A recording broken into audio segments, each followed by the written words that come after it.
Anna Yalson, CEO of the World Heart Federation, Geneva, Ms. Dr. Nata Minabde, the World Health Organization representative to India, and Dr. Subhash Manchanda, Senior Consultant Cardiologist at Sir Gangaram Hospital, Delhi, and former Head of Cardiology, AIMS.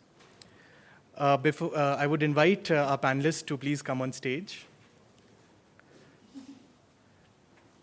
I would also request all of you to please put your phones on silent.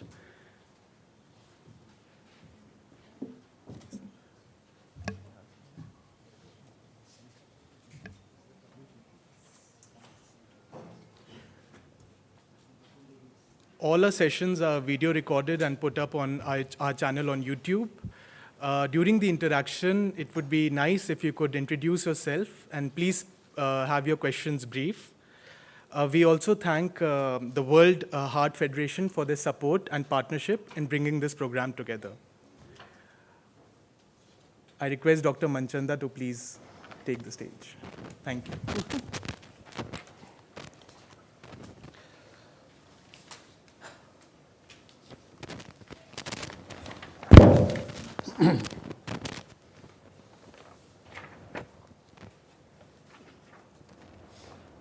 Well, friends, welcome to this very important session on cardiovascular disease, India's silent killer. As you heard, I am a cardiologist, and I am very glad that we have two experts who will be talking on this subject. I'll just give you a brief introduction. As you heard, I am a cardiologist. I have been practicing cardiology for the last about 45 years. And I have seen this silent killer gradually increasing its pause and taking a large toll of life. You all are aware that cardiovascular disease is the leading killer of mankind throughout the world. About 30% of people anywhere in the world, they die of cardiovascular disease. Every third person dies of that. India is not very far behind. The last statistics we had, about 28% of people died of cardiovascular disease. And we have the brunt of both. Even the communicable diseases have not disappeared. 36 to 38% still have infectious communicable diseases. So we are having the brunt of both the problems, the so-called lifestyle-related diseases as well as the infectious diseases which have not disappeared. Now there has been a huge rise and fall of cardiovascular disease throughout the world, and this is related to the lifestyle. In the United States, for example, in 1910, less than 10% of deaths used to be due to heart disease. But by 1950, it became 55% of all deaths. It increased fivefold, as is happening here. And they took some preventive measures, as a result of which the heart disease has decreased markedly, more than 50%, and strokes as much as 70%. Finland, at one time, used to be the capital of heart disease in the world. It used to have the largest deaths due to heart attacks. But then they took up a program in which the diet was changed, exercise was increased, smoking decreased, hypertension decreased, and they have brought it down by 70 to 80%. So many countries have brought it down because of change of lifestyle. But the developing countries like India, reverse has happened. In 1950, that whatever little data we have, only 2% of the population used to get cardiovascular disease. And a couple of years back, it has become 10.5%. So it has increased fivefold in the urban population. Even in the rural population, it is much less. It has increased from 2 to about 4% or so. So this is basically an urban phenomena, and it is really increasing very rapidly in India. As a result of which, it is taking a huge toll of life. It has been estimated by WHO that at least 2.5 million people die in India because of heart disease at present. And number is going to increase.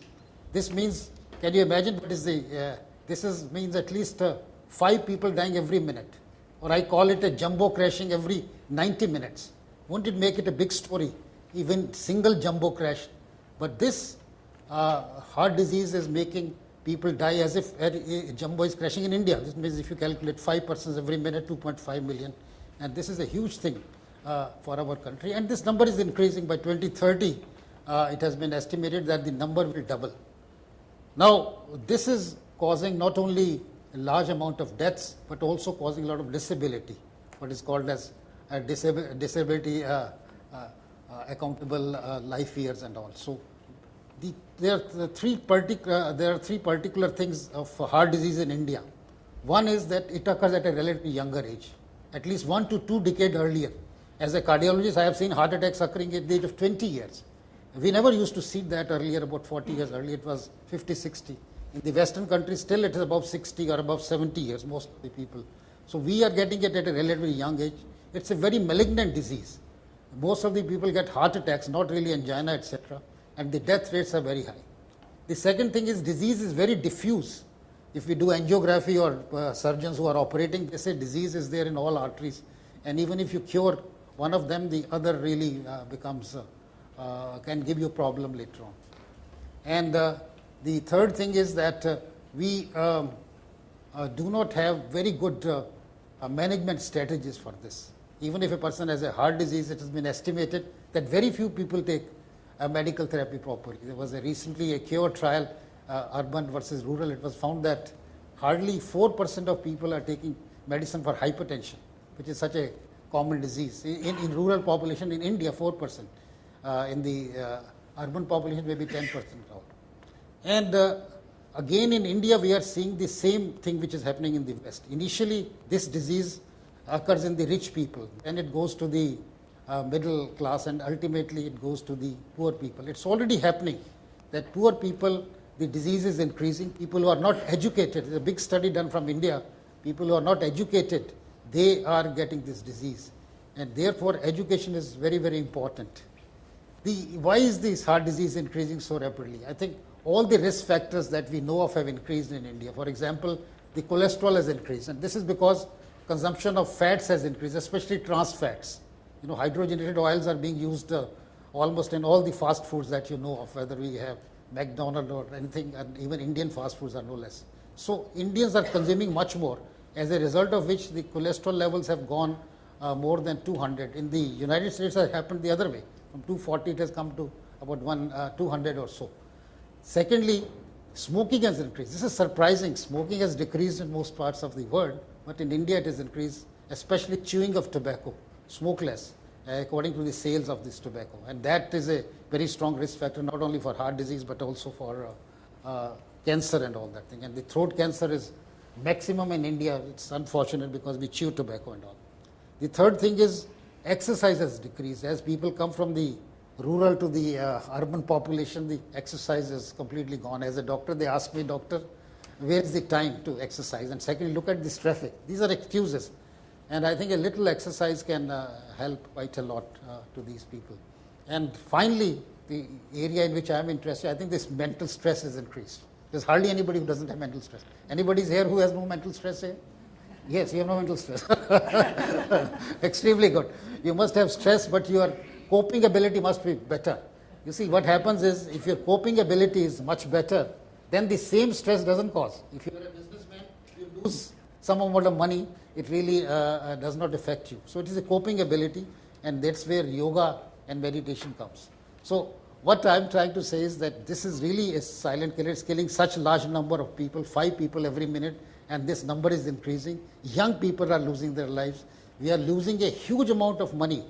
WHO calculated some years back that in 10 years, 2005 to 2010, we lost about $240 billion in this, and the number is increasing. So it's a huge drainage of money. So if we call India as the advancing or technologically, we cannot really advance economically unless we are advanced health-wise. And health-wise, we can advance only if we take care of this lifestyle-related diseases. Unless our lifestyle improves, I don't think the country can improve, because whatever you are earning is also going down the drain. Then, as more and more youngsters are taking these executive, very challenging jobs, they have more stress, they are getting more disease, and everything is being lost. And therefore, I think for a balanced development of any country, we need, of course, economic development, but we need much more health development. And the biggest problem now, the public health problem these days, is lifestyle-related disease, out of which cardiovascular disease comes as the first. So the very simple thing to avoid heart disease, we all know that unfortunately our grandparents used to tell that eat a healthy food. We should not take fried foods, etc., especially the trans fats and all. In India, the eating habits are so different, but still the saturated fats have increased all over. The second thing is we should exercise every day. Half an hour of exercise can really bring down the heart disease significantly by as much as 20 to 30%. Third thing is we should not take tobacco. Very simple. We all know that, but still it is increasing. And I think there have to be strict laws and all. And fourthly, of course, we have to avoid stress. And I will call it as the first one actually, because I think stress is the most important factor. That can be done by yoga meditation. I have been doing a lot of research. I have published just an article last month also, the effect of yoga meditation on cardiovascular system. These are all evidence-based. This is our own data. This is data from United States. Mostly is from United States. And there's enough evidence that yoga is extremely good for primary prevention. If you don't have the disease, you will not get the disease. Even if you're obese, you can become less. Diabetes hypertension can be. And secondary prevention, even if you have the disease, I have been using this called reversal of heart disease. I have published that work long back, that people who get angioplasty bypass, if they follow yoga with the usual medications, then we find that the disease does not occur again. So I think there is a need for combining so-called the CAM, the complementary alternative system. Even WHO has, I think, suggested that. They failed in their goal of health by all by 2000. You know, in 1990 they said health for all by this was ELMA declaration by 2000. But what happened by 2000? This is the biggest project which WHO failed. It was sickness for all by 2000 because everybody became mentally sick. And so I think we have to include these so-called alternative systems. I find yoga meditation, which of course I am including for the last 15, 20 years in my practice, and find it extremely useful for the prevention. So we will be hearing this was just a small introduction, my own experiences and some of the data which is published from India. And now I will request our experts, Dr. Nata Menabe, who is a WHO representative to India, to say a few words. You know, she is one of the highly trained person in public health and all, and she's working in public health in lots of places. So maybe you'll heard some. You want me to speak from here, or you want me to stand? You can go ahead. I'd rather stand. Okay, that's fine. That's better. Well, good morning, ladies and gentlemen, and thanks very much to the organizers of this gathering for inviting me to share some of my organization's views around the issues related to cardiovascular diseases, but also my personal conviction that this is a very important area for intervention for all the health policymakers, and that there is a huge scope which is still, I would say, underutilized, and there is an opportunity to intervene and make the changes. Now, we have heard from experts who are much more knowledgeable than myself around all the nuances of the disease and the statistical nuances and the treating the patients and seeing how different interventions can improve the life expectancy of those people who are already affected, but also how the preventive interventions can make a difference. But I will probably not bother you with any better statistics than the one that we have just been shared, maybe a couple of numbers which would just illustrate the same problem in the same heavy scale, but just measured in some different ways that we have in WHO from our research. But I will also speak a little bit more about what can be done in terms of prevention and control. And then also I would like to share my views on what is the roadmap that we should be looking to move ahead in addressing those challenges. And in my view, these are very much related and aligned to the movement towards universal health coverage, which this country has embarked on, but still has to do a lot to make it reality and to make it happen. And also, I would like to share with you some of the thoughts on the broader challenges of the health system. To start with, I would like to maybe mention that the solution for this very, very important, significant public health problem in India can only be found in dealing with properly addressing the needs of the patients who already have the disease, because they require quality health care which needs to be made available for them, and they have to have access to this care without experiencing financial hardship, and that is what we are calling in technical terms universal health coverage. But also, of course, there is a huge scope of preventive interventions, yoga perhaps being one of them. I'm just sharing some of the views here, but this is not the only thing which can be done, and those policy interventions are lying not just in health sector, but in many other sectors also. But then India's health system today may not be well fit in terms of its organizational design to address comprehensively all the needed interventions that are available, known in the area of the stewardship, for example, or financing of health services, or service provision, or any other inputs which are required, like health personnel or pharmaceuticals and technologies and the other things. So there are different ways of using those dimensions of health system in order to make them more effective. Many or all the Indians know everything about emerging countries and their economies and the way they have been growing in the last couple of decades. Everybody in India knows that the better future for this country is within the reach, and they know it not only from the newspapers but also from their own experience. And even though we still are very well aware that there is much that needs to be done in order to take maybe around 500 million of Indian population out of poverty, that is still sort of actions that we need to take to move ahead. But people have seen the difference.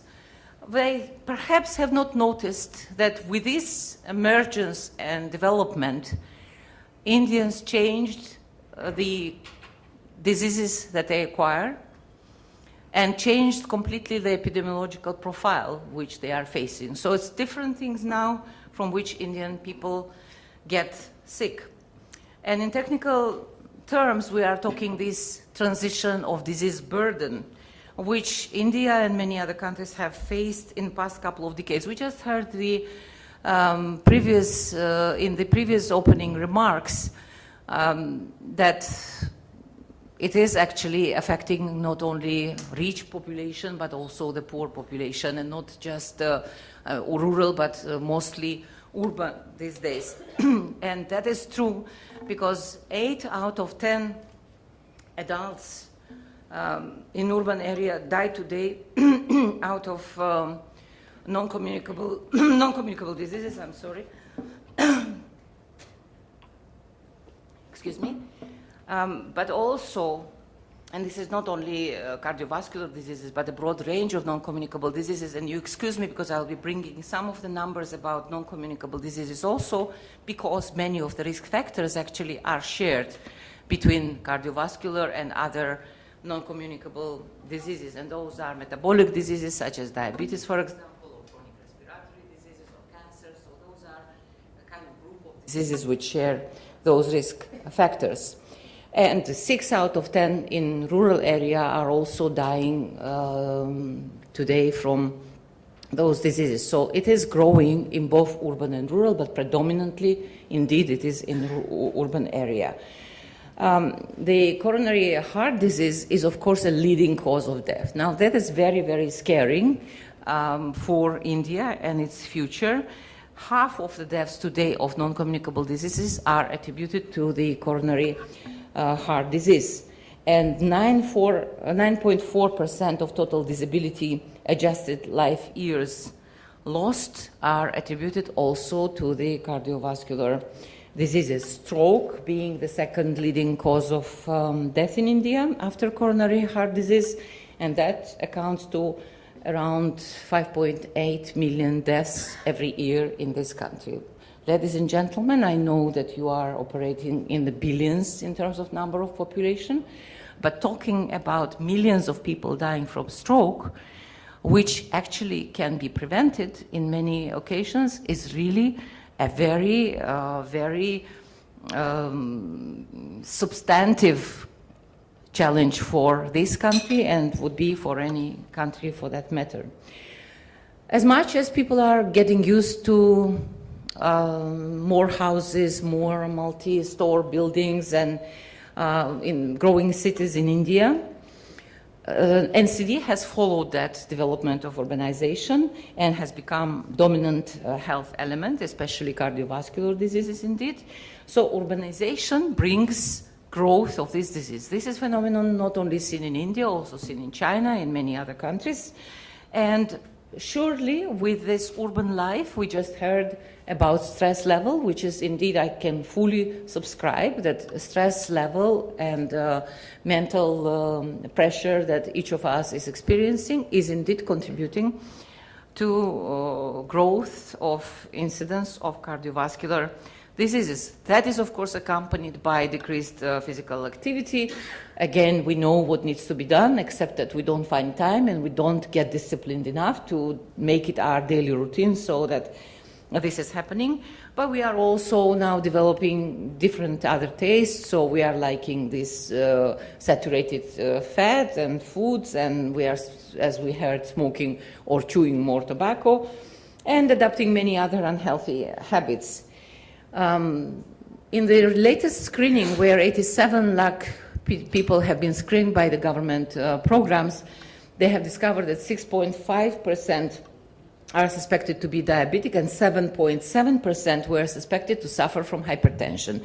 Now again, it's a huge, huge numbers, and with the 70 million diabetic patients in this country, all this combined also diseases pose a very big threat to India.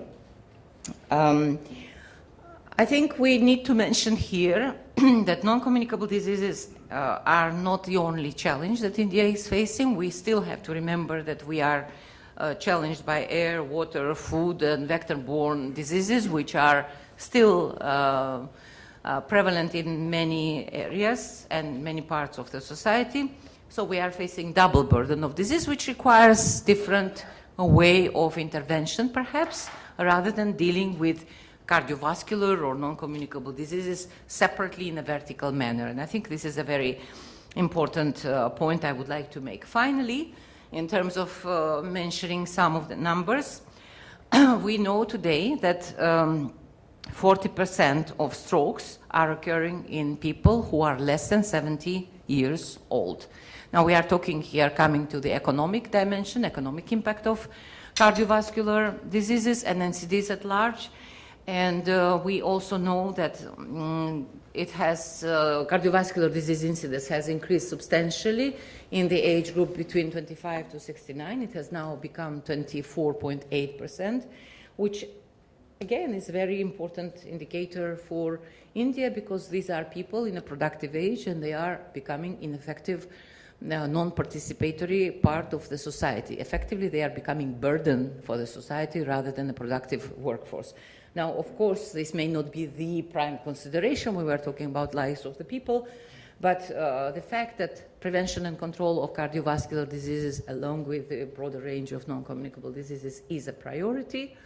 It's absolutely evident through many of the studies which have been done on this subject. I think we would be unfair to government's efforts or recognition of this growing problem if we don't mention that a number of things have been done. Government has seen these trends. Government has introduced a number of interventions. There have been government non-communicable disease programs, the tobacco control programs, the legislation that has been enacted in 2003 on tobacco, for example. There have been cancer control register to deal with the broader issues of the non-communicable diseases. We also know that the government has scaled up to 100 districts its program on cardiovascular diseases and stroke, between 2008 and 2010. So some of those, actually the numbers which I was giving about screening also come from those programs. So there are a lot of initiatives which have been taking place. But I think we are now at a stage where more comprehensive approach is indeed required. And it will not be anymore enough even to deal with either communicable diseases or non-communicable diseases, or restricting national efforts to fighting only cardiovascular diseases, because in the long run, this is not going to give the effect which is required. We are talking here about package of policy interventions that are essential to address escalating threat. And this has to deal with the broad range of diseases. I would like to mention a couple of preventive issues which we all have to analyze and look what can be done about that. Of course, addressing causes of the causes, which is determinants of health, is very, very important. We are talking here about proper nutrition, education, employment, housing. All those are very important determinants for all those diseases. But then we are still far from having coordinated multi-sectoral actions that will not only promote awareness and ensure effective prevention, but they will also introduce interventions such as, smoke-free zones, some increasing opportunities for physical activity, some safer urban design arrangement in which biking can be done, or some other interventions can be done, pedestrian paths that can be put in place, protected the lines for cycling for kids to go to school, for example. But there are also interventions like raising tobacco taxes. We have been advocating for that for a long time. There is a need to deal with a reduction of salt in the processed foods, which is again beyond the health sector intervention. It is food industry where we have to get them on board. But we also need to look at enforcing bans on tobacco use in electronic media, look at the harmful use of alcohol, which is often related and accompanying the stress, growing stress level of urban population, etc. So we need government sector, we need urban planners, we need education institutions, employers, food and beverage industry, and others who should take this as a collective challenge and have to introduce positive and negative reinforcements towards promoting behavior and lifestyle changes in the community. I think this is extremely important on the preventive side. But equally important is the service coverage aspects, where we absolutely need to make sure that everybody who needs any service can have that service, and that it will be of sufficient quality to be effective. And every person should not only have access to the preventive services, which are population-based generally, but also to the curative and personal caring services. I think those solutions are still not available for everybody. And when I'm talking about this preventive, one thing is that we introduce tobacco taxes, but the other thing is that when the person goes to visit the doctor, gets an adequate advice on quitting smoking, or early detection of high blood pressure, or screening for treatable cancers, and some other curative interventions which are relevant for cardiovascular diseases and non-communicable diseases at large. It is also important that those services are not only of good quality and available for everyone, but that people can have them, access to them, without experiencing financial hardship. I'm really frequently talking about those issues in the fora where we have medical doctors who only think in clinical terms about diagnosis or identification of diseases, because I think it's very important. I mean, the figures that 50% of families, households where they have family member with a cancer, for example, experience so-called catastrophic health expenditure, which means they have to sell something to buy the treatment or cover the treatment cost, or that 25% of families where the cancer patient appears are driven into extreme poverty, as per recent World Bank study. I think this is very scaring, because it means that services may be available and they may be accessible, but they cannot be paid for. So there are arrangements which are needed to make sure that those, especially who cannot afford, do have this access to services without experiencing financial hardship. And this can only, I mean, this broad coverage is a big, big issue. It is an issue of equity, it is an issue of human rights, and it is really something which deserves national effort of all stakeholders. I think that India's health system today does have some limitations in addressing that, because to some extent we are well aware that there is an underfunded public sector. India's overall expenditure on health, which is in the range of 4.2 of GDP, is actually not too bad if you compare to the countries with a similar per capita GDP. But what is very critical here, that only very little share, less than 30% of this total expenditure is public expenditure, which means that people have to pay a lot out of pocket, and not everybody does have that money to pay. So there is a major change which is required in increasing public share of health expenditure. If not increasing absolute, then at least increase the proportion of public expenditure. And that is very important, especially because a lot of this out-of-pocket expenditure falls on pharmaceuticals. Now, for all the non-communicable disease treatment, we know that the medicines are very effective technologies. So a lot of this money goes into buying anti-hypertension therapy or any other cardiovascular disease-related medications. And I think this is one important area where government indeed has to do more to make those medicines freely accessible and available to the population. So that is one way of increasing public share of expenditure. But I think also another problem is that we have too many of the programs which are in a patchy, fragmented way, not comprehensive way, addressing some of those challenges. Like we have National Rural Health Mission, now Health Mission.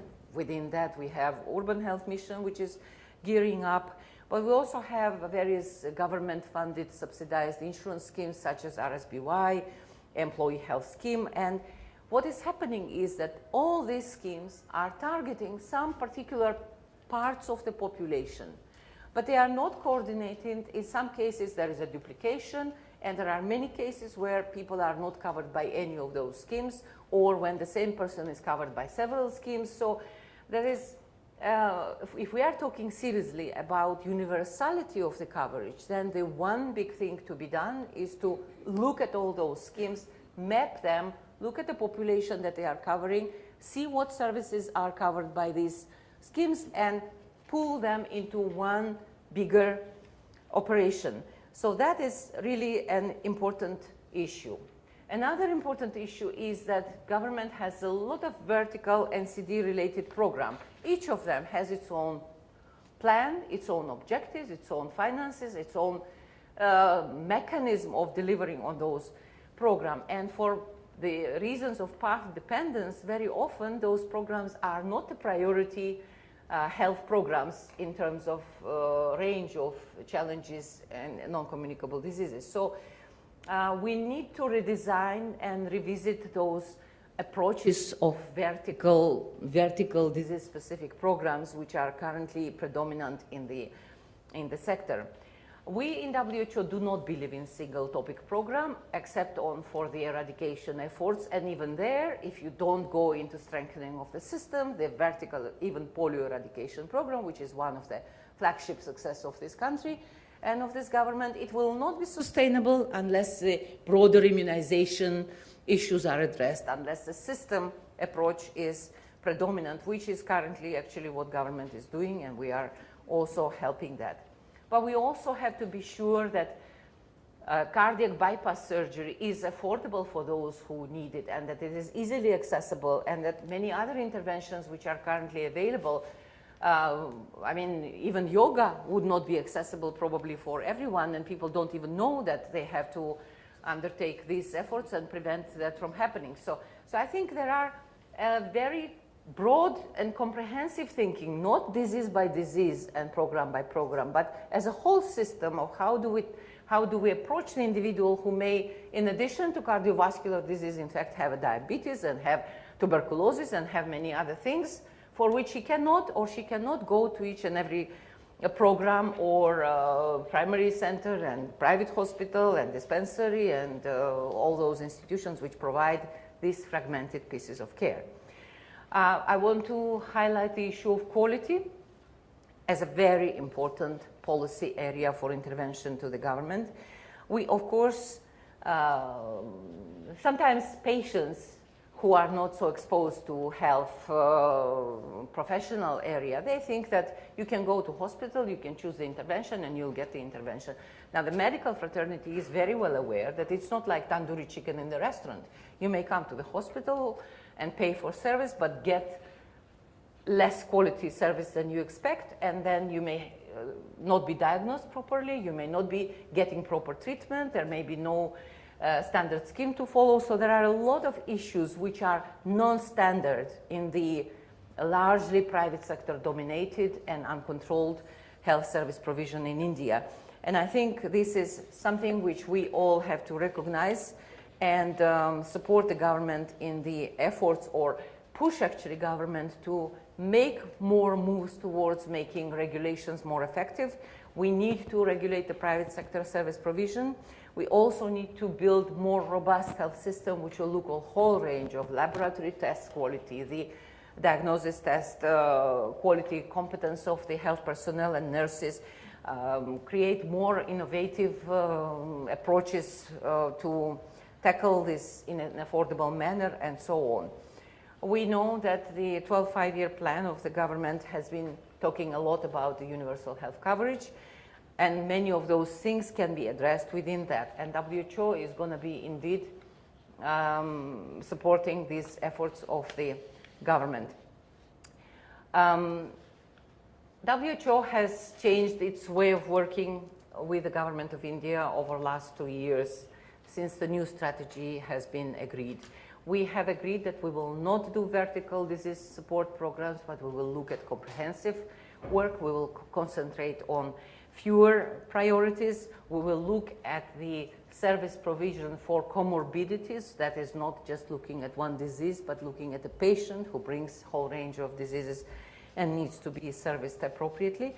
We are also looking very much at multi-sectoral action plans and supporting government in bringing other sectors to ensure that preventive efforts are actually effective. We have been supportive of the free medicine schemes in some of the states, and this needs to be expanded.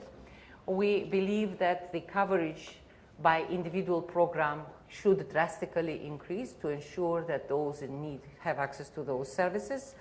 And we also think that service provision architecture in this country needs to be simplified significantly.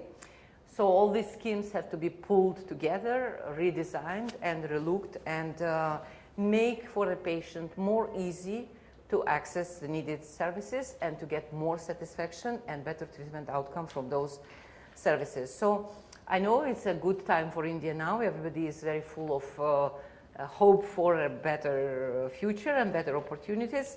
And I think we as WHO will continue to link with the government at all levels, at the state level, but also below state level, and certainly with the national government, but we also need to link better with the professional communities, professionals, health fraternity, and other sectors as well. So thank you for your attention, and thank you for inviting me. Thank you, Dr. Menabe, for your excellent discourse. I think she highlighted several things which we agree, that it need not be just prevention of cardiovascular, all non-communicable diseases have to be combined together. And there has to be a coordinated effort. You see, the food industry has to come in, the tobacco industry has to come in. Similarly, as she said, there should be cycle tracks which should be made compulsory. The pedestrian-friendly cities should be there, which are not there at all. So I think I would agree that coordinated effort is really required, and hopefully this government is going to do that. And I may tell her that yoga is available for everybody in this country completely free, unlike United States, where it's a big business. Now, ladies and gentlemen, our keynote speaker is Jonna Ralston, and I will request her to say a few words. Jonna, please. She is the Chief Executive Officer of World Heart Federation, of which my colleague, one of my junior colleagues, is a president, Dr. Srinath Reddy, and I know that she has been doing extremely good work in the prevention of tobacco and cancer in many countries she has taken. So, Joanna, Thank you very much, and it's a pleasure to be here. Thank you for welcoming us, WWF, distinguished WHO colleagues, and friends from the cardiovascular disease and health communities here in Delhi. I'm Johanna Ralston, and I'm CEO of the. Is that good? Okay, better. Of the World Heart Federation in Geneva, and also a member of the steering group of the NCD Alliance, which includes World Heart Federation, International Diabetes Federation, Union for International Cancer Control, and the Union Against TB and Lung Disease. We are a civil society network that has been very involved in the NCD movement that has been coming together in recent years. So what I'm going to talk about today really is a little bit about the global activities that led us to where we are now. Now the importance of national action, why India is such a critical priority. And then the title of this talk is India's silent epidemic. And I think it's been silent for a variety of reasons, which I also would like all of you to understand as I understand them.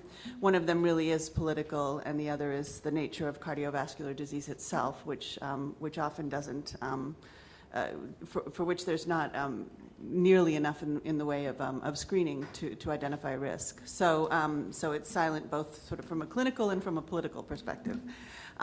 So again, as we all have heard, cardiovascular disease is the leading cause of death in the world. Somewhere around 70 to 80% of those deaths occur in low and middle income countries. So CVD kills about 17.3 million people a year. World Heart Federation and World Health Organization every 3 years publish the Global CVD Atlas. So our most recent numbers show about 17.3 million. There is the Institute of Health Metrics and Evaluation, Global Burden of Disease, which comes out every period of number of years, decade or so, and shows that the burden has actually probably increased even more. Even for India, we're not certain what the exact numbers are, but we confidently say about a quarter of all deaths due to cardiovascular disease occur in India. Of the deaths in India, and it's probably more, but of the deaths that occur in India, 2/3 of those are premature. So that's really important. These are preventable deaths. These are deaths that need not happen. We've also heard about various types of prevention. The way in the World Heart Federation, we often talk about primordial, primary, secondary, and tertiary prevention and care. I just want to define those because while we don't carry the absolute definitions, it's how we organize our thinking around CVD. Primordial goes back to those issues of poverty, crowded housing, access to water, and so it's very much in the way that people live at a very basic level, and rheumatic heart disease has a lot to do with primordial prevention, if you will. Rheumatic heart disease is still very much an issue in India, where it kills many people, the half of whom are under 25. But also it tends to go away as countries develop, become more developed. That's why we call rheumatic heart disease the disease that is forgotten but not gone, because it's actually somewhat unconscionable that it's still such a huge burden when we know exactly what to do about it, both to prevent and manage it. Primary prevention and then secondary prevention, World Heart Federation describes as usually when an event has occurred.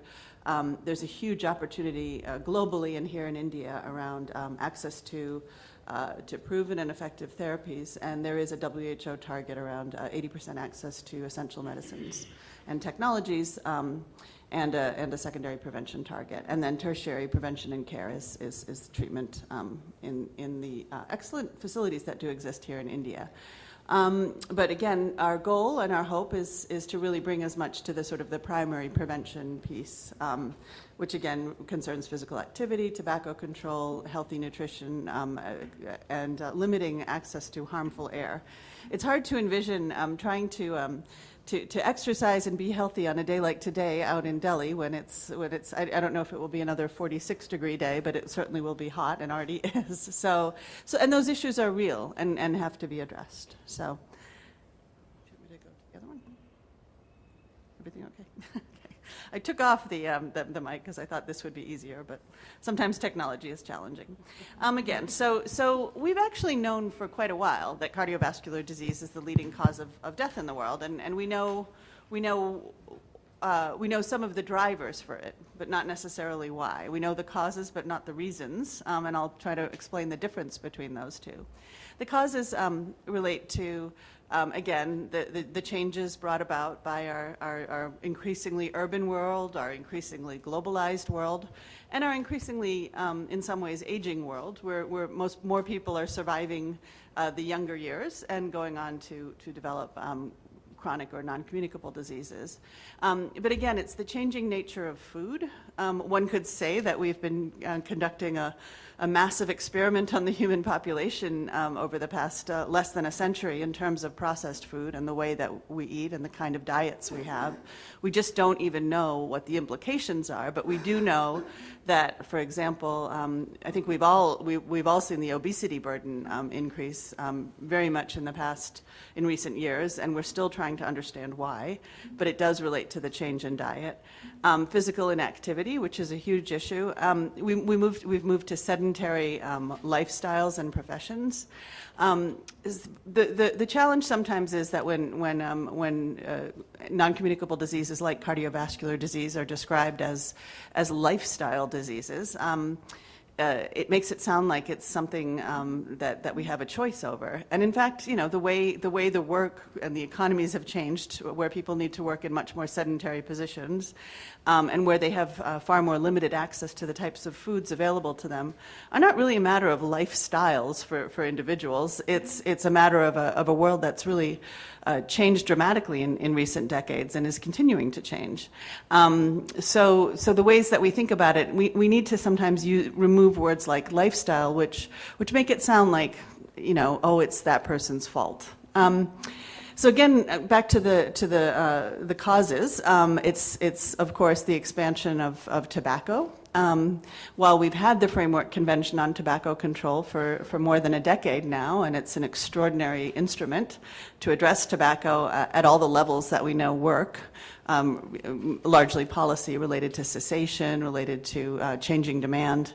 The reality is that it's still only, covering a small percentage of the world, and the tobacco industry is very good at marketing and has moved into the countries where, like India, like the African nations, where and of course China, where the market is quite great. So while there's been some success, and we'll hope to see that success continue, there's still a huge burden. And then the other, again, physical inactivity. And then here in India, again, an area for which there needs to be much more research, but the harmful indoor and outdoor air we know impact cardiovascular health. We still, I think, don't know nearly enough about why, but both in terms of cardiovascular disease and chronic respiratory disease are significantly impacted by the unhealthy indoor and outdoor air that we experience here. The reason that the NCD movement came together is an interesting one, and this is where I'll get to sort of the reasons why we've known. So we know the causes of the cardiovascular disease burden, but some of the reasons that this burden has been allowed to develop without any intervention, even though it's actually been known for quite some time that food plays a large role, that physical activity plays a large role, aging plays a large role, family history, a variety of issues. Is an interesting one. So in the sort of mid-2000s to late 2000s, the World Heart Federation and our colleagues came together as the NCD Alliance. The four main NCDs that we've spoken about all share common risk factors. And yet we did an analysis of what what is the challenge? Why are these diseases growing in such a rapid and dramatic way in low and middle income countries? Yes, we know we know what the drivers are, but why is this being allowed to happen? More money is going into global health than ever before. Bill Gates puts so much money into it each year. What is the real reason? And so we've been doing analyses over the years of a variety of measures, including media coverage, but also official development assistance funding, which is something, again, it describes what DFID and USAID and other major donors provide, but also the Gates Foundation. It's not the only way of measuring how health is prioritized in low and middle income countries, but it's actually an important way of measuring it. So while non-communicable diseases cause 63% or so of deaths each year, and half of those deaths are cardiovascular disease, they were receiving official development assistance in 2008 of 3%. So 3% of all health funding was going to non-communicable diseases, and the rest largely going to communicable diseases. So 3%, 63%. It's not exactly apples and apples, but it's still a good measurement. And we believe that cardiovascular disease received, in fact, less than a third of those funds. That number has since gone down to 1%. So 1% of all official development assistance is going to non-communicable diseases. Well, that's just why. What's the reason for that? We have seen the Gates Foundation funding tobacco control. I had the privilege of working on that on a Gates Foundation program in Africa around that. But for Bill Gates, he gave just $100 million for tobacco control and then decided to phase out his tobacco control funding as well. So what is going on? Well, there's a lot of reasons. Some of them, as I mentioned, relate to this idea of lifestyle. Oh, it's your fault. Oh, it only happens in high-income countries. Oh, it's not a problem related to the most needy. Oh, it's too expensive to treat. But also, it's important to go back to around the late 1990s and year 2000 when the Millennium Development Goals were developed. The MDGs were really important in terms of helping to identify what were the highest priorities for economic development and the highest barriers to achieving it. And there were health-related MDGs around maternal and child health, around HIV/AIDS, but there were none around NCDs. Knowing people who were involved in those discussions in those days, it was considered, but then abandoned, again, for the reasons that we describe, not having the right measurement systems, but also a belief that it was only a disease of affluence, cardiovascular and other NCDs. So in 2011, there was the UN high-level meeting on non-communicable diseases. Again, it's at the UN and not WHO, because at this point, it was recognized that NCDs were causing a massive risk to global development. The World Economic Forum did a study in 2010 that said the third greatest risk that the world is facing, the third greatest, ahead of terrorism and ahead of communicable diseases and many other things, are non-communicable diseases. So once it's taken into that broader arena, just out of health, it becomes a UN issue. And so the UN high-level meeting was my voice is going in and out here, I hope you wake up, was convened to look at this. And again, it was member states of the UN that called for this meeting, and it was civil society organizations like ours and like those of you in this room who helped make sure that this meeting happened and that the outcomes of it were ambitious. Since that time, we've worked closely with WHO to meet the commitments of the political declaration that came out of that, including the 25 by 25 global target, which World Heart Federation has adopted for all of our work as well. 25% reduction in premature NCD mortality by 2025, and we look to have an at least 25% reduction in premature CVD mortality by 2025, as well as a series of 8 additional targets. World Heart Federation has prioritized 3 of those targets around secondary prevention, which, as I mentioned, is preventing heart attack and stroke through drug therapy, as well as counseling, and also believing that part of treating cardiovascular disease includes nutrition counseling, tobacco cessation, trying to make changes to the way people live, as well as hypertension, 25% reduction in hypertension, and 30% reduction in tobacco use. So those are our highest priorities around which we're developing global roadmaps, and then working with WHO in Geneva and all of our partners, and then looking to develop roadmaps for individual countries, and look forward to working with WHO here as well as all of our other partners in developing the CVD roadmap for India to help us to get to 25 by 25. Why is 25 by 25 important? And is it achievable? It's probably achievable. It will be hard to measure because surveillance systems are so different. But I think one thing I sometimes say about it is it takes a very complex set of issues. Non-communicable diseases have lots of causes, lots of conditions, lots of complexities associated with them. It includes everything from childhood leukemia to hypertension to Alzheimer's. And it kind of puts them together and says, let's measure something, let's have a common goal, let's have a common purpose. Let's try to make this as simple in some ways as possible so that we can all march in the same direction. I sometimes say it's the kind of, finally, a statement that you can put on a t-shirt and say 25 by 25, we're all going there. Our most recent Congress, the World Congress of Cardiology, which we held in Melbourne just last month, we made the tagline 25 by 25 at the heart of global health, because we wanted to really help the world to know that cardiovascular disease is at the heart of disease, and heart health is at the heart of global health. Other areas we're very closely involved in helping to support and implement the WHO Global Action Plan on NCDs, which runs from 2013 to 2020. And again, to develop these roadmaps. We're also working closely with media, recognizing that the world is changing and you need government, you need clinical care, and you need media and patients and the public, all to be coming together to really successfully address a disease, as well as, of course, donors. So we've been doing quite a bit of media training, not in India, but in a number of other countries, to help influence national policy by training journalists in accurate coverage of NCDs and in what 25 by 25 means to them. We also are using World Heart Day, which last year reached 2 billion people, a lot of them in India and a lot of them in China. It happens on September 29th every year, and this year the World Heart Day theme is at the heart of health.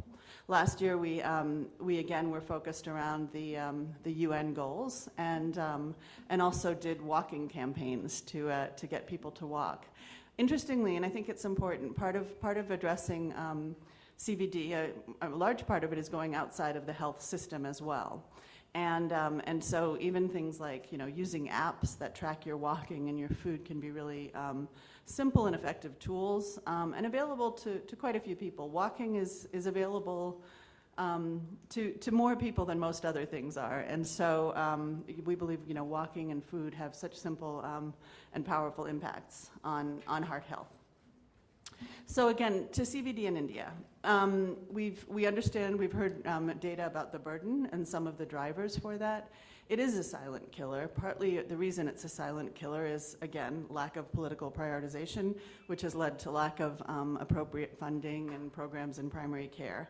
I don't want to make too much of that because, as we've heard, there's actually been a great deal of progress, a fantastic national NCD plan, really, really promising inroads. I mean, much is happening, and there's much to be excited about in the Indian healthcare system. But also the nature of cardiovascular disease. It is silent unless you have an appropriate sort of screening and risk assessment program. It's silent until something like a stroke or an MI occur, and often are fatal. And yet it's so unnecessary to have to let it go to that level. So much of what we want to do is both help people to take charge of their own heart health and learn more about their own numbers related to cholesterol and other elements, and also make sure that there's just, again, much better population-based risk assessment, population-based sort of primary care engagement in CVD, so that we can have people live long, healthy, productive lives. The treatment for it, the further you go, is quite expensive, but in fact, the treatment around secondary, polypill or aspirin and statins is actually quite inexpensive. Those are all generics, and they are, again, they have their own WHO target, which we are very committed to.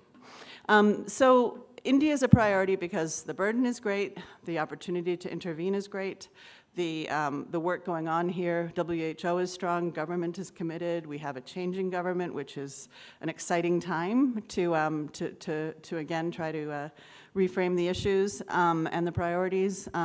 We have leadership, as you've heard. I'm extraordinarily fortunate to call the World Heart Federation President, Dr. Srinath Reddy, who is President of Public Health Foundation of India.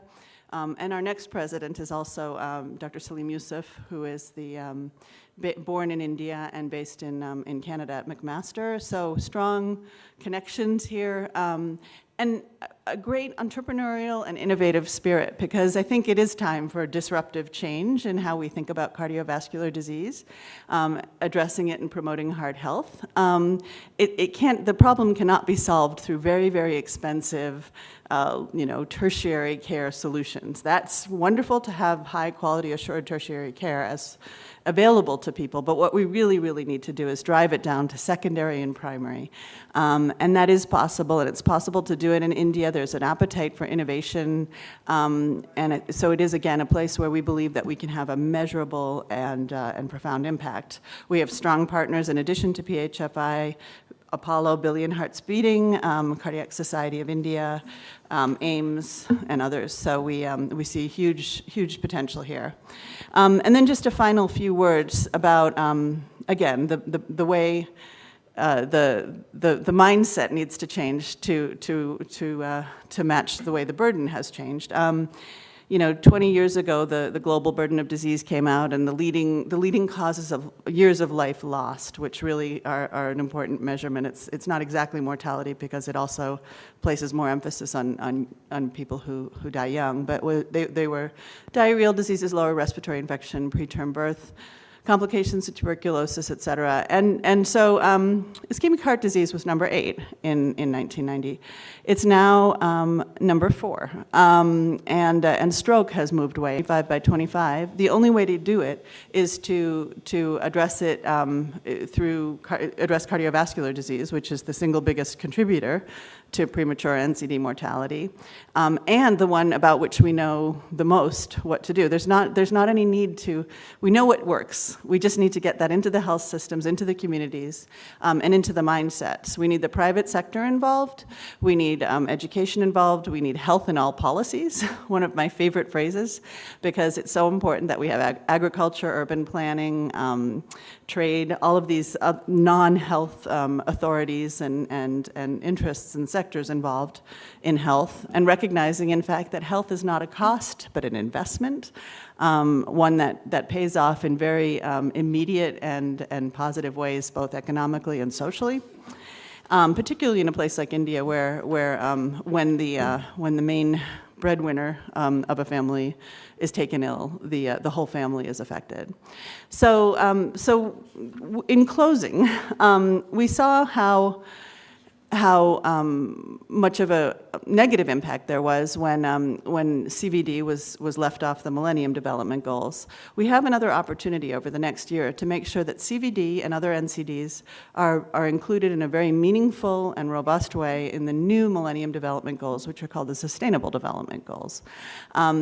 We need to have all of you, as you receive messaging around this, advocate for that. The SDGs are important. It helps drive donor priorities.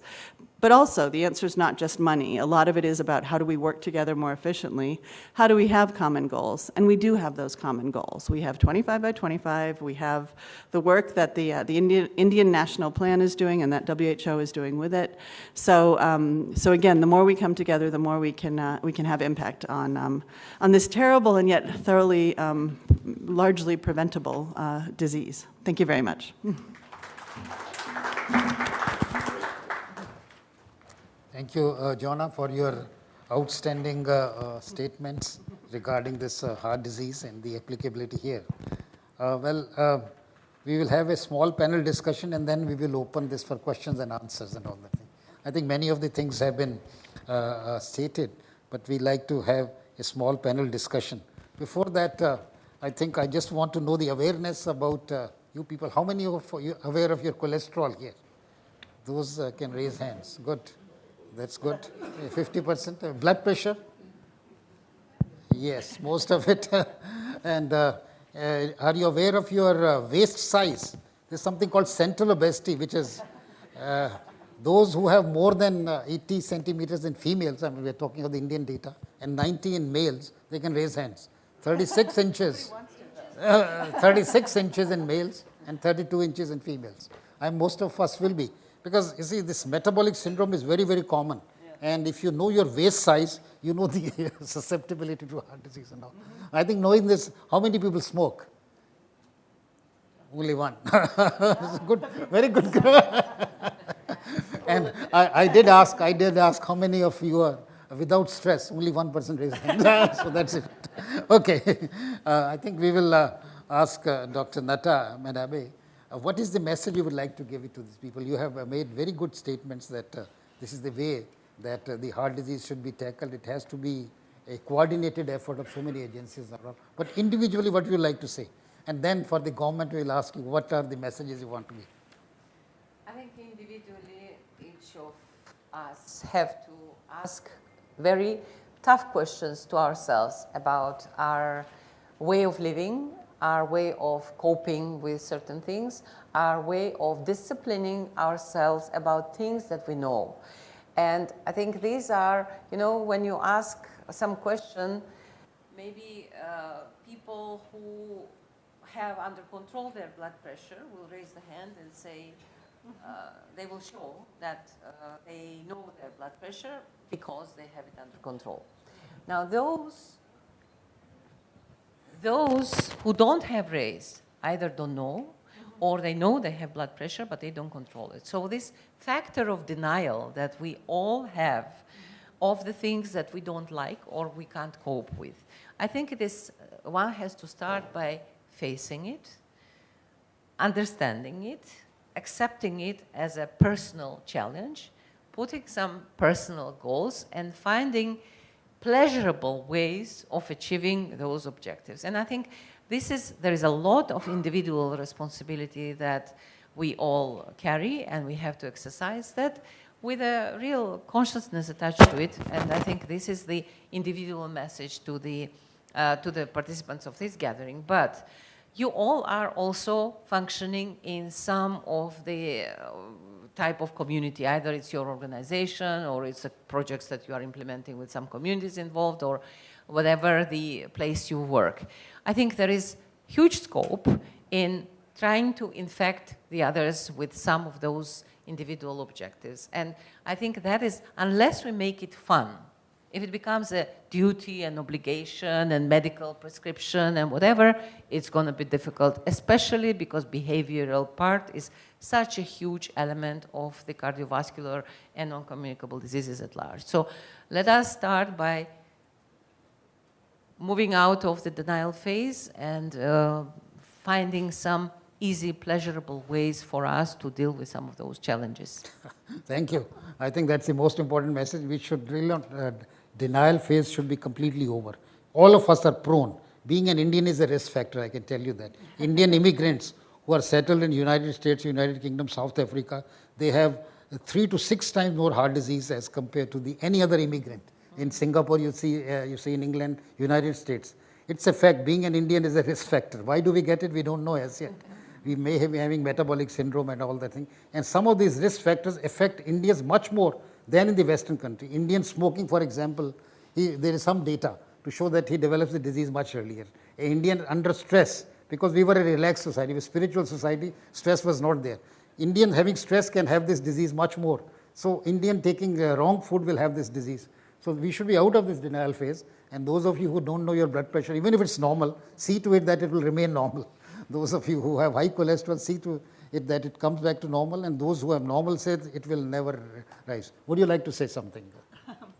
I think I would just echo what you said, and again, we can really convert this from heart disease to heart health in India. It's at the epicenter of the cardiovascular disease pandemic, and it also is a place where, again, actions we take now at the personal, the family, the community, and the political level can have a profound impact and really turn the tide of this disease, and turn us into a heart healthy rather than a heart diseased society. Yes. And here we'd like to say a few things from the yoga. We always say that when we were young, we thought we will change the world. The world cannot be changed. The only way to change the world is to change yourself. If you want that the heart disease to decrease, you should take care of yourself. How do you take care? This question was asked, why is the heart disease increasing? But in terms of yoga, again, I can just say that the reason is the mind is not under our control. You see, we know exercise is good. I know many of my patients, they say, I get up in the morning, but my mind says, you had a late night yesterday. You know, it's snowing today. It's raining today. I will not go today. Tomorrow. That tomorrow never comes. You go to a party. You say a little bit of this cholesterol. You know it's bad. But the mind says, take it. Nothing will happen to you. And similarly, smokers I have talked to, they know that smoking is bad. They say, our mind tells us nothing will happen to you. So I think it is the mind control. The approach should be how to control the mind. And this can be, there are various approaches. Yoga is one of the best approaches. I can tell you that because I have 80,000 patients. So has my friend Dean Ornish. We have Satish Gupta and Brahm Kumaris. We have 90% compliance of this lifestyle. You see, if we tell a patient that you should not, you should do exercise, they listen, but they don't do it. We tell a patient you should take proper diet, they listen. But once the mind is strong, they do it, 80 to 90%, as against 20 to 30%. So I believe it is, if you want to decrease the heart disease in the world, you decrease yourself. And it is all, I will disagree slightly, it's lifestyle really. In the same family, you can have a person very obese, you can have smoking, everybody is not smoking. So it is your own lifestyle which is under your control. So control your mind, and that can be done by a disciplined life. How do you bring discipline in your mind? And that is by yoga, meditation. A lot of data is there. We have shown 90% compliance. Similarly, smoking, etc. So I would say that I personally, although data is limited as yet, but a lot of data is available which shows that it can decrease stress, it decreases all the risk factors for all communicable diseases like diabetes, hypertension and cholesterol. All those data is available. We have done studies. Dr. Prabhakar is doing one of the largest studies, Indo-UK study on cardiac rehabilitation. Effect of yoga, 16 hospitals in India and 4 in UK. And hopefully after 4 years we'll tell you the result, because this is going to be the largest study ever. So I would say that I would completely agree. Don't try to sort of cheat yourself that you will be safe, and try to follow healthy lifestyle. Very simple. Hurry, worry, curry makes the heart disease. Our ancestors told us. That is, hurry means no stress. Worry and curry means don't take rich food and all that. We all know that. And it is written in our ancient texts also, if you read Ayurveda, etc. and all, that how can you do that? How can you remain healthy? And that is what heart health is all about. That you have to take a balanced diet, you have to do exercise every day, you have to be free from stress, and don't take addictive things like tobacco and alcohol. And that's a very simple thing. I think if one can do it, there's data in each one of them. Yes, I think now we'll keep it open for the, yes. Please. I'm sorry, I have a bad throat. Yes, you can introduce yourself. Yes, I'm Professor Lamba from Delhi University. My only qualification is that I got my bypass surgery 14 years ago at a Delhi hospital. But since then, I have never gone for a checkup. Though I have a free medical for life, that's not a problem. But I have been following, I appreciate your remarks about stress and lifestyle. I have been following my favorite author who died this year at the age of 99, Grand Sardar Khushwant Singh. He often gives tips for a healthy and happy life. He has written his last book, Khushwant Nama, in which he has a chapter. Yes. I remember 3 things, and I follow those 3 things. 1, he says, play a game. 2nd, do not tell a lie. And 3rd, 1 single peg of single malt whiskey every day. Yeah. As for yoga, Yeah. my connection with yoga is that I only drink red wine in yoga pens. Thank you. When people ask me, can I drink, I always tell them, do meditation. They say, what is the connection between the two? I tell them that meditation tells you where to stop. As a doctor, I ask them, how do you drink? How much do you drink? He says 1 or 2 pegs. You ask the spouse, you ask the friend, he doesn't remember after the first peg. So you have no control of the mind.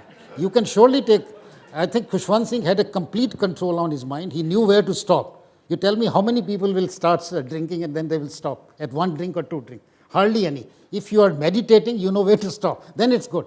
I think the biggest quality which Khushwant Singh had, he had no stress. He was happy all the time. There's a study from Canada recently which has come, epidemiological study. People who are happy, they don't get heart disease. In spite of the fact they may be drinking, they may not be doing exercise. Happiness, again, it is what is yoga is all about. Yoga is the other word of happiness. How to be happy? A mind-body connection. Yoga is nothing but it is a mind-body connection. If you have control of your mind, you can be always happy because you know that the world is going to change. Your system is going to always, outside world will change. Sometimes the weather is very hot, sometimes very cold. You can't control that. You have to control yourself. Similarly, there will be losses and benefits. But I would say don't deny yourself. You see, it's a silent disease you heard just now. And you should get a checkup done if your cholesterol is not under control. Because you had a bypass, you secondary bypass, you need secondary prevention. And these days we don't have too many pills, we have a poly pill, as you heard from her. A lot of data is there. A single pill is enough to prevent another heart attack. If you combine it with yoga, I have had patients who had bypass 30 years back, they're doing well. On the other hand, I have patients who have got bypass done within 5 years again. And one of the reasons, main reasons is they are not compliant with their medicines. Secondly, their lifestyle, like the stress and diet, etc., they're not. So don't deny yourself, get a checkup done tomorrow. Okay. Yes, please, Ben. Yeah, my name is Sahaja. I take care of operations of an initiative called Indian Heart Association, mainly in South India. I would like to share an observation with you all on the kind of fats being used in the less affluent people now. Government of India, in the ration products that they provide to people, at least in South India, it's palm oil is what is being given out.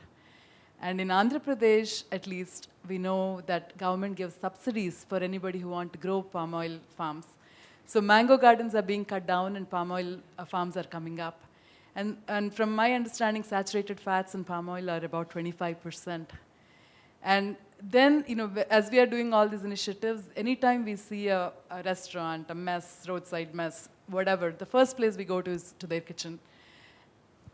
You know, recently we have been to a restaurant actually started by physical fitness guru in Hyderabad. Go in there and ask what kind of fat they use, oils they use, palm oil.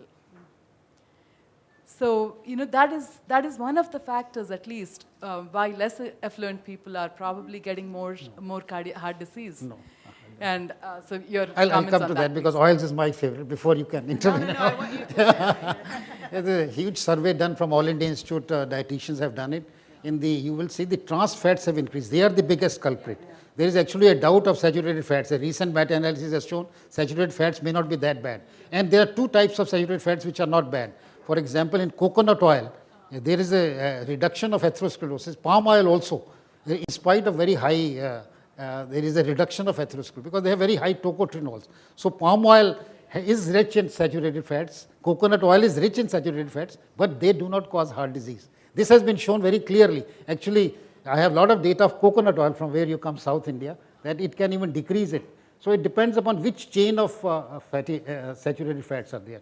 And recently there is a doubt. There is a huge meta-analysis done recently in British Medical Journal that saturated fats, which we have been saying for years together, do not matter at all. They are not at all concerned with heart disease. It is the trans fats which are most likely responsible. Trans fats, which are in hydrogenated fats. All these, if you see poor colonies, if you go around, our dietitians have done this survey, they have published it also.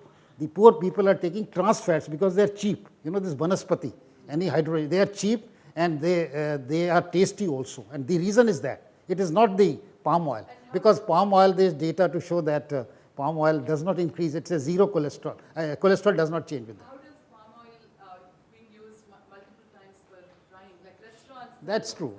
Reheating palm is not oil allowed. to roadside, Like we have done a lot of work on this, and we find the best oil is, mustard oil. You'll be surprised. It has highest in omega-3. It is 20 times better than olive oil. We know olive oil because olive oil doesn't have omega-3. This has 10%. This is similar to rapeseed oil called canola oil. Canola oil is very rich. And there is data from India. There are 8 hospitals. Dr. Rastogi came from Boston, and she did a survey here with Dr. Reddy. And she found that people who use mustard oil in this country, they have 70% less heart attacks than sunflower oil. You will be surprised. And they thought the reason is possibly omega-3. So use a good oil, but do not use a refined oil, because refined becomes spoiled. To refine the oil, you see, you have to heat it at 200 degrees, all the good things are gone, and some of these trans fats are there. And then we reheat the oil. And these halwais, you know, these people, sweet sellers, they go on reheating. Reheating is the horrible thing. And we are already reheating, because the moment you take refined, which I called as spoiled oil, you should take non-refined. The only two non-refined oils are available. One is the olive oil extra virgin, and the other is the mustard oil, so-called kachi ghani ka oil. So these are the best oils really. If you don't use anything refined, because refining means spoiling a thing. You use refined wheat, it becomes white bread or naan, very dangerous. So you take whole wheat bread. Similarly, rice, don't take refined rice, take the brown rice. So refining, similarly, you can take non-refined sugar called gud or shakkar. Don't take sugar. So anything which is refined is bad. So that should be, word should be clear. Yes, yes, please. Thank you, sir. Thank you, panelists. My name is Surendra Kumar, with the title of Cavalier, that is knighthood. First of all, I just moved out of the denial phase, hearing you. Imagine I came to attend a cardiovascular conference, and the first thing I did was to eat a samosa behind this wall. So now I have to learn and control myself better. Now, one of the points is that in New Delhi and in most of our cities in India, children of the age of 10 are having obesity, blood pressure, mental stress, and heart problems too. I am making a connection. On cigarette packets, it has become imperative to write, tobacco leads to cancer. I would like to see one day in India on all pizza cartons written, fast and fried foods lead to heart failure. You know, pizza came from Italy. Italians are slim in general. They never eat a pizza, never more than a month. Anybody eating pizza frequently is considered a man of poor taste, because it leads to what is happening here. All these scooters, motorcycles running around, all those feeding us fried products Yes. are only Just driving us yes. to this problem. I agree. Thank you. Yes. Yeah, I'll tell you one thing which is not doubted is called trans fats. And I'll tell you personal experience. I had one very high up in the health ministry. I said, sir, why don't you write in this Vanaspati that this contains hydrogenated oils, and hydrogenated oils have been shown to be harmful for heart. You would agree, isn't it? There is no denial fact. That's you have only trans fats which are there in Vanaspati. He agreed. But I think the lobby is so strong it has not allowed it as yet. Outside even gutka, it is not written as harmful for health. The chewing tobacco, it is not written. I agree. I think it has to be a coordinated effort. Maybe you are expert in tobacco. Would you like to say something? Yes, well, I think the one point, I thank you for raising that issue, because that's the other myth that we have to break, is somehow cardiovascular disease is only an issue that affects people in middle and older ages. A phrase that I use, and I use it a lot because people do listen to it, is cardiovascular disease is a pediatric disease that manifests in adulthood. Now we need to add another statement to that, which is that it's a pediatric disease that manifests in young adulthood, and even as we're seeing children with hypertension, that's just the hypertension of a 35 or 40-year-old, and obesity rates that are just astonishing. And again, we don't understand, you know, what are all the drivers, except for that it's very much related to the poor diet, and that's available to poorer people. I was involved in a couple of studies in Delhi schools. We found in public schools it is 25%, and in the so-called government schools it is 10% or so.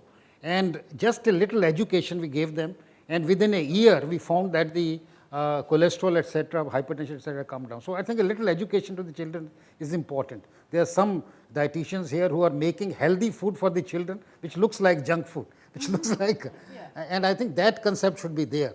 And now as you hear that cold drinks will not be served around the schools, the cigarettes are not being sold around the schools. Similarly, most of the cafeteria and the schools are changing over from the fast food to the healthy. Hopefully this government will do it, and that is the answer. But you are right, This obesity is increasing, but it is more in public school because they take junk food and all. If you go to some of these top schools here, I once went there, they call the whole pizza van and everybody takes whatever on a birthday or something. Would you like to say something?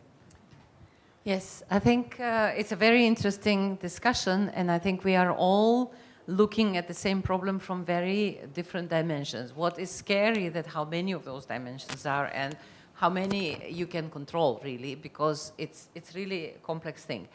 I have been witnessing a number of discussions, policy and political negotiations actually around the non-communicable disease resolutions at the World Health Assembly, which is bringing all the member states of WHO 194 for that matter together to adopt a resolution, for example.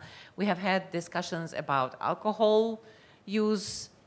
Alcohol resolution has never been possible to pass because of the big lobby of alcohol industry.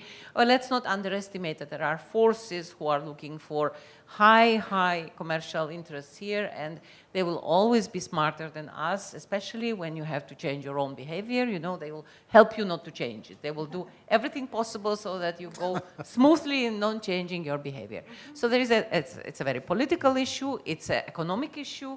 I mean, similarly, the tobacco industry, we all know how they operate and how difficult it is and how strong the lobby mechanism is.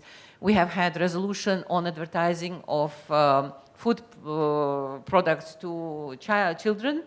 Very difficult. Norwegian government has been very pushy and very promoting of that, but not every government is easily buying for that. Now, I have heard the arguments which are saying that, you know, those are individual choices.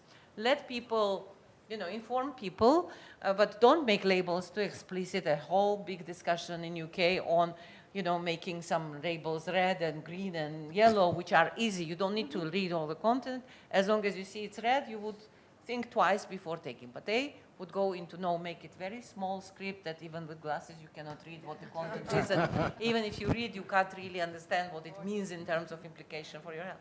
So it's a very challenging issue. And I think those discussions that promote individual choice, like freedom of choice and blah, blah, then there is another school of thought which is saying that government should regulate everything and do all the controls of all the measures and everything. I think neither of these can work in so diverse communities and democratic societies that we are all representing, especially India.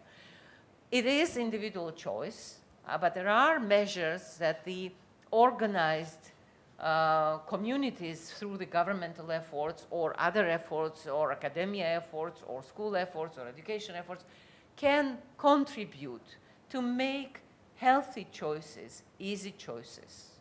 And that is, on one hand, leaves you opportunity to still choose, but you have to have this healthy choice available for you. And that is not going to fall from the sky, and it is not going to be brought by the industries who have opposite interests. So there is a public movement which is essential, which is important, which will bring all those sectors involved and do something about bringing these healthy choices closer to the people. And like you say, of course you can't compete with these Domino pizza carriers who, you know, bring these tasty pizzas, but you can bring some healthier things in the schools. I mean, we all know that the world is not as rosy as we all think. I mean, European Union has been ahead in many policies and research and very affluent part of the countries which are united in this union. But, you know, the agriculture subsidies which cause to destruction of fruit, apples, to prevent that prices don't fall down, so that they are not allowing distribution of this food for cheap prices or for free to the population for that matter, but they destroy it and they invest money in destroying it so that the price doesn't go down. Or when you have it's only very recently that European Union changed, you know, school subsidy content, because a lot of butter and a lot of fats and a lot of things which are not good for the child obesity would be given for free in the school. So it is really a responsibility beyond your commercial interests. It's a bigger responsibility, and it requires movement of public. Now, how do we get the energy which will bring these players together, which will make these actions that will not immediately give you, see, what the problem for the government is, if I invest in this, how much do I have in return? And those returns cannot be measured in immediate lifetime of the particular minister who may be there 2 years and may not be there. So they all ask, what can I do within, so that within next 2 years? Within next 2 years, you can't have cycling paths in India.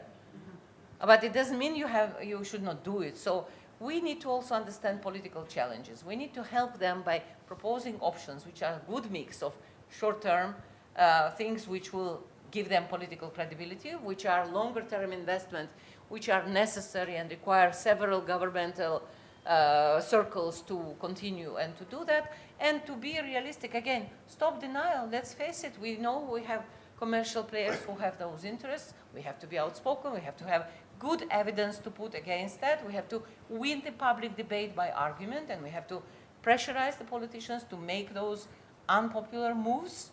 And I mean, it's a lot about corruption. It's a very, very complex issue. So, but we can start at least with ourselves. We can do something at our own level. We can do something at the level of our community. We can do something by engaging institutions such as yours, such as mine, such as others, who could advocate at different level, make political moves. So I think there are options available. We just need to organize ourselves in a better way.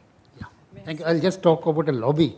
Some years back, you know, the McDonald's has suggested statin. They said, we know this burger increases your cholesterol, but we'll put a tablet of statin, atorvastatin inside. They call it statin, and a big article came. I wrote against that very much. They said, we'll give you statin. Your cholesterol will come down after eating this. Okay, please. Yes. Yeah. Please. I'm Mohini Daljit Singh. I'm CEO of Max India Foundation. We do healthcare for the underprivileged. And I just wanted to share, because we know we've been talking about the ills of tobacco. So 31st of May was World No Tobacco Day. And we actually produced a film with the panel from the Max Hospital and the doctors and some patients as well. And this was telecast on ABP News on the 31st, but it's available on the YouTube. And though I think most people said they're not smokers, I'll request you to please have a look. If you can't access it, take my card, I'll give you the link, but it's on YouTube. And please pass the word around. I mean, if you just can forward it to 20 of your friends, I think it'll make a difference. And we did say, of course, cancer, and we spoke about cardiovascular diseases. Thank you. I just wanted to share such efforts are very commendable. Yes, please. Yes. Yes. May I ask the question? Please. Yes, please. Thank you very much. We do live in a very strangely disordered world. And my question is specifically, I heard you say that Indian government is spending about 4.2% of its GDP on health. Now, the importance of the traditional health systems, is there a interface, because between the pharmaceutical industries and the modern medicine, the traditional systems of healing and health are also an increasingly important dimension to arresting and reducing cardiovascular disease and other problems of health. So to what extent does WHO and your organizations value and respect or allow for traditional health systems to improve and contribute effectively? We have Ayush in India, and government is seriously trying to allocate more and more resources. Yes. So if you can kindly... Well, first I will do a little correction on the number. 4.2% of GDP is overall India's expenditure on health as a percentage of GDP. That includes both government expenditure and private expenditure. And the private expenditure, which we call out-of-pocket expenditure, corresponds to 70%, roughly a little more, of this total health expenditure. So government only spends less than 30% of that. And it has to increase. That's what I was trying to make a point about. But let me now tell you that, yes, WHO is fully recognizing the importance of combined approach. And traditional medicine has a very, very big place, including the resolutions which are formally endorsing this, including the programs which are run, including collaborating centers that are also in India working to contribute to this work, and this is all well recognized. WHO has only one concern, that whatever we promote has to be properly evidence-based. And if we recommend to people to go to do yoga, we need to be, I mean, yoga is not something which is questioned at this point in time anywhere in the world, and there are many other dimensions. But we are only saying that we can't just recommend, we have to be convinced. And this convincing requires a lot of effort to put this evidence into the system. However, what we are also saying that when we talk about universal health coverage, and in particular in India, where WHO is very much involved in that, we are absolutely not meaning that it only has to be the medical treatment, etc. What we are talking about, Ayush has a very good place in that. What I'm saying is that we can't have NRHM, RSBY, other schemes, Ayush, running something on their own, because it is inefficient, it is ineffective, and you never know who is benefiting from what.